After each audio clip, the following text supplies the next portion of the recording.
Bhandari, doubts पूछो, doubts doubt बताओ।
या भंडारी बताओ, कैसा क्या पेपर चाहिए आज?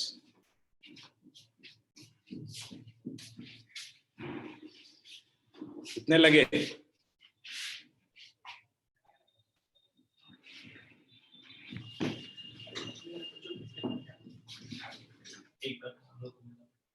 या सर बहुत हार्ड था, सिर्फ 40 क्वेश्चन ही अटेम्प्ट कर पाया सर, सारा टाइम निकल गया यार। 40 क्वेश्चन बहुत है यार, अगर 40 क्वेश्चन सही से अटेम्प्ट कर दिए हैं then you will be selected. Sir ज्यादा टाइम फिजिक्स में लगा यार, फिजिक्स में टाइम लगता है, एक्सपेक्टेड है।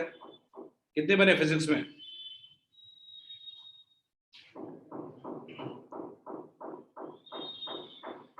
6 से 7? 6 से 7 लगे, कितना टाइम ले लिया 6 से 7 के लिए?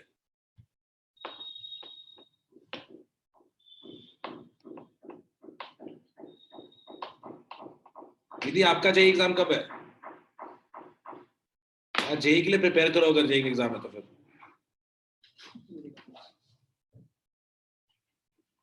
45 मिनट लग गया सर। नहीं है मेरा। दीदी आपका कब है वैसे exam?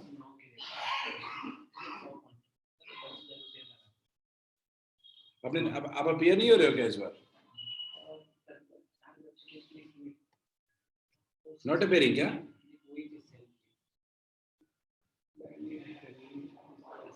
JEE exam not appearing for JEE क्या? ओके दीदी, चलो ask your doubts man, I am just waiting. Bhandari आगे की तैयारी के लिए यार, अगले बार के लिए अपने फ्लैग्स को पहचानो, कहाँ इशू है। इस बार जो मार्क्स आ रहे हैं उसी को इंप्रूव करने की कोशिश करो, don't try to do something extra. अच्छा निधि, अभी 12th का ही प्रिपेयर करो, that's well and good, not a issue, ठीक है।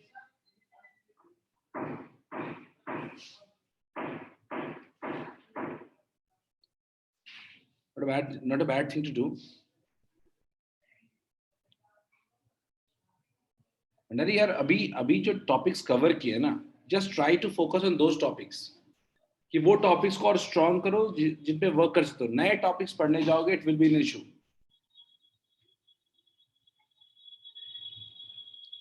पेपर देते वक्त यही बस यही टाइम आ रहा था कि मुझे कुछ नहीं आता।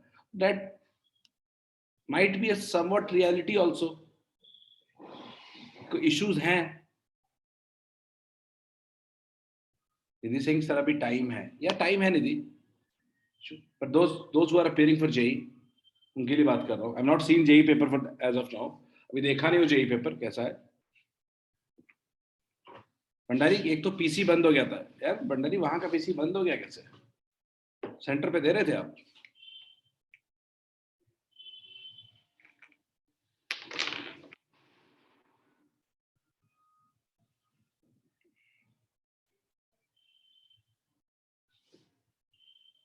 Sir, yes, it started from same time. It started from same time. Sir, Haryana क्यों? अच्छा, Nidhi, you are from Haryana. Okay. You can wait for JEE, not an issue. ठीक है. हाँ, बोर्ड्स पे आप फोकस कर रहे हो, well and good. बोर्ड्स ठीक से दो.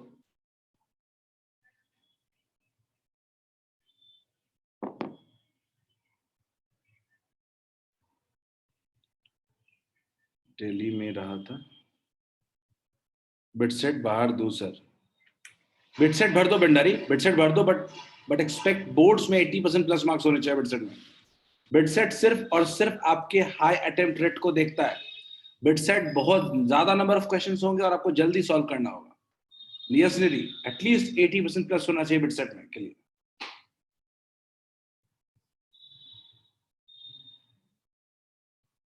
That you can fail Bhandari. उसके लिए कोई खास रिक्वायरमेंट नहीं है, but 80% plus in 12th boards is a must, which you must try to achieve.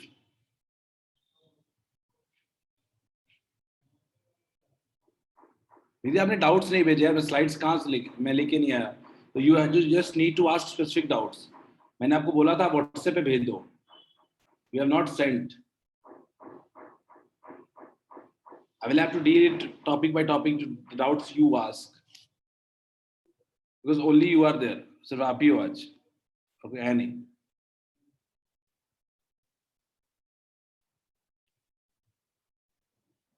Can do Bhandari, कर सकते हो, पर अप्रैल में और कॉन्फिडेंस कैसे आएगा? बोर्ड्स के लिए और प्रेशर होगा. कैसे दोगे अप्रैल में?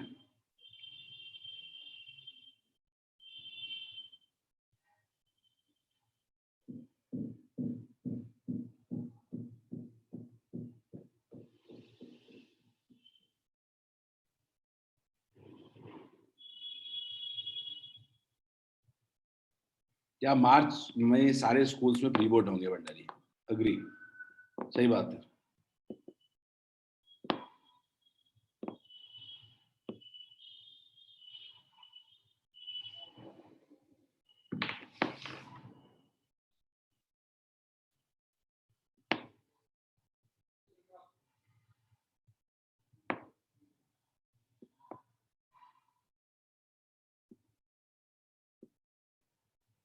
अप्रैल में एनडीए है, वीजेई है, जेई है, एसआरएम जेई है, मणिपाल, ये सारा पेपर तो देना ही है. भंडारी आप बहुत ज्यादा पेपर्स दे रहे हो. इतने सारे सब प्राइवेट पेपर्स हैं. Not are all good. ठीक है, but still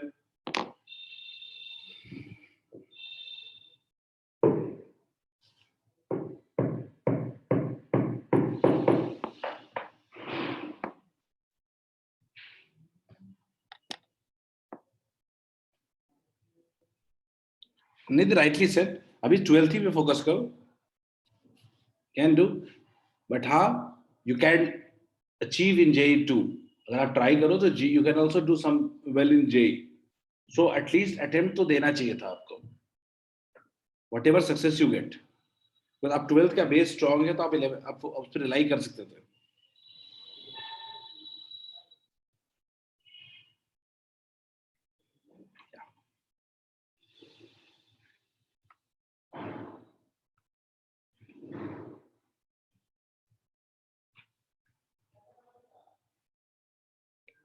okay Bhandari. Nidhi, if specific doubts, send me on WhatsApp. Electric current in conductors. Nidhi ये क्या डाउट है? ये पूरा चैप्टर है. तो electric current in conductors, electric current in conductors तो पूरा का पूरा चैप्टर है.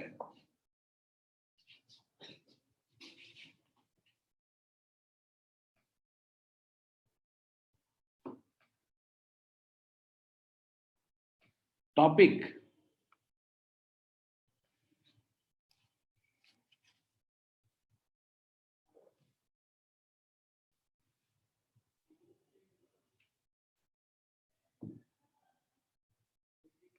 Bhandari that you will face, ये होता है भंडारी। चलिए दीदी देख लीजिए आप, current in conductors, Ohm's law, ठीक है, ओम्स लॉ। दीदी बहुत बेसिक टॉपिक्स है वैसे ही है, ठीक है। मैं आपको इलेक्ट्रिक करंट कंडक्टर्स दिखाता हूं पहले, ठीक है। मान लीजिए कि अपना एक कंडक्टर है, कंडक्टर में कई सारे फ्री इलेक्ट्रॉन्स होंगे, ठीक है, कई सारे फ्री इलेक्ट्रॉन्स होंगे, और जब हम इस पे कोई पोटेंशियल डिफरेंस अप्लाई नहीं करते, when no potential difference is applied, no potential difference is applied,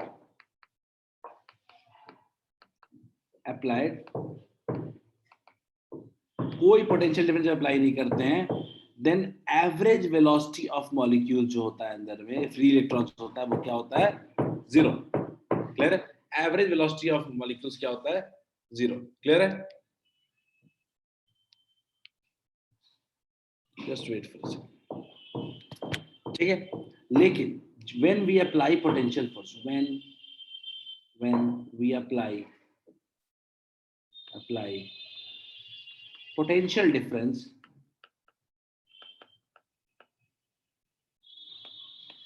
उस केस में जो एवरेज वेलोसिटी होती है उसको कहते हैं हम लोग ड्रिफ्ट वेलोसिटी। क्लियर है? ड्रिफ्ट वेलोसिटी इक्वल्स टू क्या होता है? E by M into tau, E by M into tau. Clear है? अब ड्रिफ्ट वेलोसिटी हो गया, ड्रिफ्ट वेलोसिटी का फॉर्मूला अपने पास आ जाता है, you must remember. Yes sir. ठीक है, अपने पास ड्रिफ्ट वेलोसिटी का फॉर्मूला कितना आ चुका है? ड्रिफ्ट वेलोसिटी इक्वल्स टू होता है राम राम minus E by M into tau, minus E by M into tau. Clear है? देखते हैं आगे। आपने ड्रिफ्ट वेलोसिटी बताया, क्या मैं E equals to V by L लिख सकता हूं क्या? तो drift velocity equals to minus E V by L into M into tau. Clear है? ये फॉर्मूला आ गया। अब मैं थोड़ा और आगे बढ़ता हूं। मैं ऐसा कहता हूं कि मान लीजिए कि मैं बात कर रहा हूं एक छोटे एरिया है अपना ये, और एक छोटे से लेंथ की बात कर रहा हूं डेल्टा एक्स,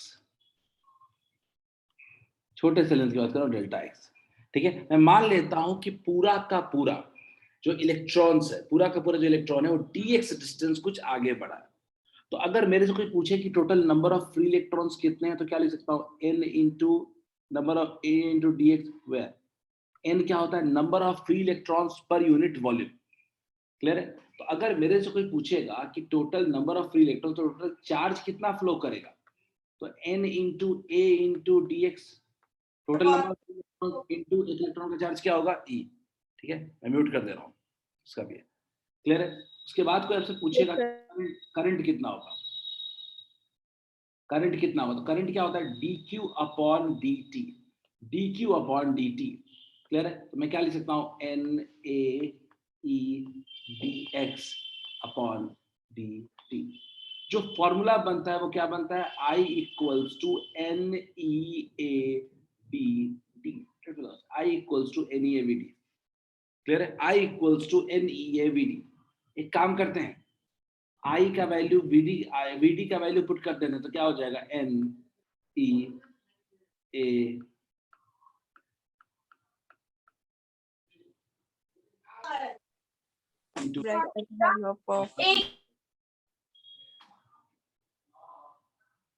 क्लियर है? इस वैल्यू को अगर मैं पुट कर दूं तो I इक्वल्स टू कितना हो जा रहा है? N E square A E by M into tau. गौर से देखिएगा, तो I इक्वल टू क्या लिख सकते हैं?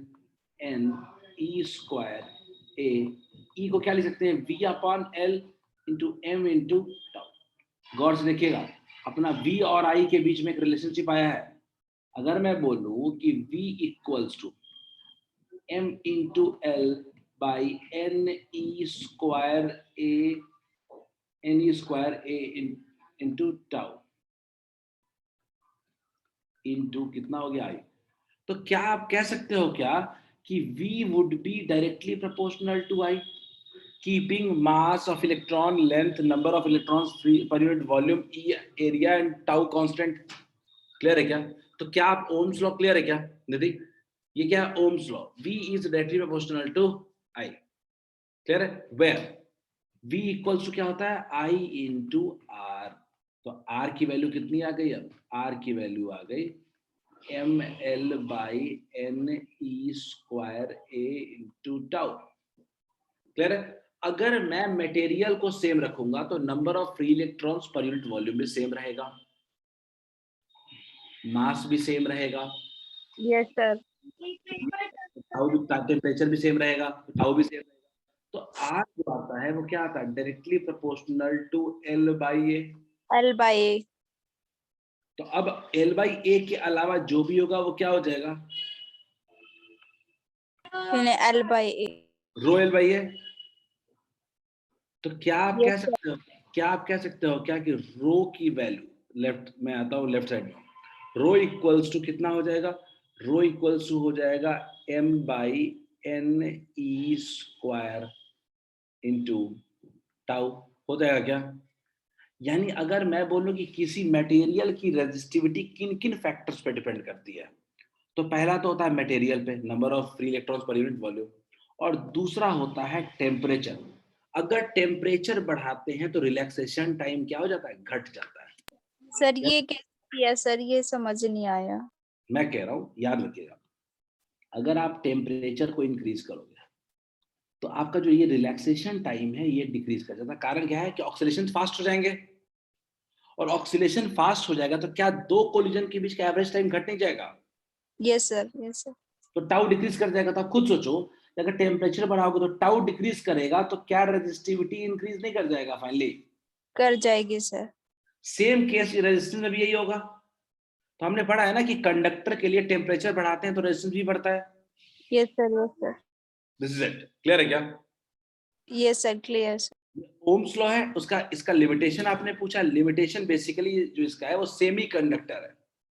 देखा था ना सेमी कंडक्टर में वी आई कैरेक्टर सेटिस्फाई होता था क्या? ओम्स लॉ यस करता सर, होता है सर। हो जाएगा। क्लियर रीति? Yes sir. ओके,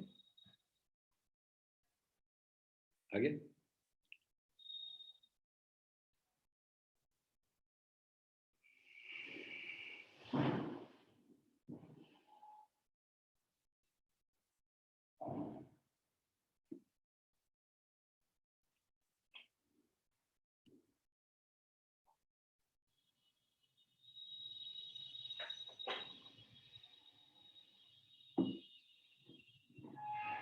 मैं करंट इलेक्ट्रिसिटी के मेजर टॉपिक्स को एक बार आइडेंटिफाई करा देता हूँ आपको। करंट इलेक्ट्रिसिटी में जो सबसे ज्यादा इंपॉर्टेंट बनेंगे बोर्ड्स में आपको, जो मोस्टली आपको पता ही रहता है, पहला एक एक करके आता हूँ। सबसे पहले ड्रिफ्ट वेलोसिटी, पहला टॉपिक मेन यही है, drift velocity.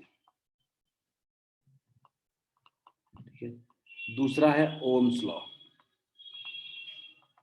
Ohm's law, Ohm's law. Clear है? ओम्स लॉ के बाद अपने आप जो सर्किट आता है, इलेक्ट्रिकल सर्किट्स, न्यूमेरिकल्स वाला पार्ट। इलेक्ट्रिक सर्किट जो बेसिक न्यूमेरिकल्स होते हैं, इलेक्ट्रिक सर्किट्स। ठीक है। इलेक्ट्रिक सर्किट्स के बाद आते हैं। ठीक है।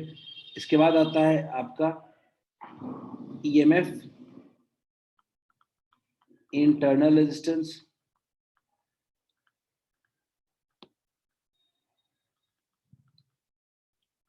क्लियर है? इसके बाद आता है इलेक्ट्रिक सर्किट्स, सॉरी, उसके बाद अपने पास आता है इलेक्ट्रिक डिवाइसेस।